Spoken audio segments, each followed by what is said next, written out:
No, it's not clickbait. In fact, after I first heard this story, I had to do some serious digging to make sure it was actually true. And it is. Albert Einstein's brain was literally stolen from his body after he died, along with his eyeballs. This is the story about how one of the most famous thefts of the 20th century was able to happen, and what, if anything, science has been able to learn by studying Einstein's brain. So let's start at the beginning.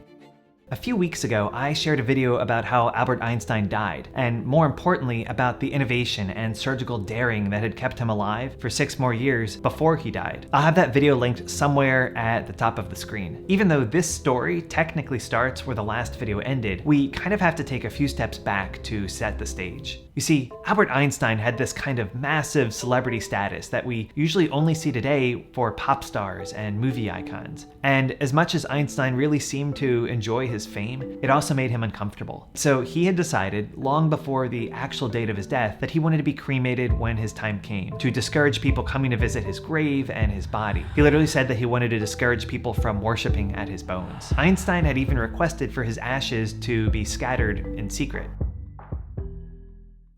Okay, so let's fast forward to April 18th, 1955. It's about 1 a.m. and Albert Einstein has just died at Princeton Hospital of a ruptured aortic aneurysm. A few hours later, his body arrives at the morgue to be autopsied. The documentation clearly says that he wishes to be cremated afterwards, but the pathologist on call, Dr. Thomas Harvey, saw what he thought would be a career-changing opportunity for himself. Dr. Harvey ignores the written wishes of Einstein and his family. He removes Einstein's brain and eyes and keeps them, even while the rest of Einstein went ahead to be cremated. Later that day, Einstein was cremated, but it wasn't until afterwards that Einstein's son, Hans Albert, learned that the body in the coffin hadn't been fully intact, because it was missing his brain and his eyes. Einstein's son and family were understandably enraged, but somehow Harvey was able to negotiate an agreement with Einstein's son. He was given permission to study Einstein's brain along with other scientists, with the understanding that that knowledge would be shared with the world in the form of scientific publications. But let's be honest, Einstein's family had essentially been strong-armed into something that they never wanted to do. And somehow in the mix of all of this, Harvey had managed to personally maintain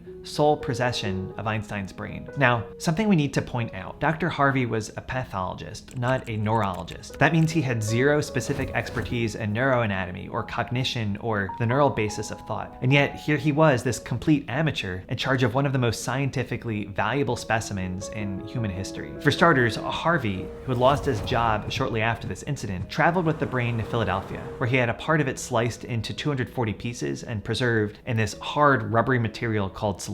Right off the bat, that step alone destroyed a ton of information within the specimen, disrupting the tissues and really diminishing what could be learned. From those specimens, Harvey mailed 12 sets of slides to a handful of scientists around the world, many of whom essentially never even responded to him. Next, Harvey took the remaining portions of the brain, dunked them in formaldehyde, put that in mason jars, and stored the jars inside his beer cooler in his basement, where they would remain for decades. After he lost his job at Princeton, Harvey later got divorced, lost his medical license, and eventually moved across the country to Kansas, where he found a job as an assembly line worker in a plastic factory. The brain samples made the trip in the trunk of his car. And yes, if it sounds like the research on Einstein's brain was stagnating, that's because it was literally non-existent. In fact, it wasn't until 1985, 30 years after Einstein's death, that the first paper about his brain was published by a neuroanatomist named Dr. Marion Diamond, one of the founders of modern neuroscience at the UC Berkeley. Harvey had sent Dr. Diamond 4 sugar cube-sized pieces of brain, packaged in, wait for it,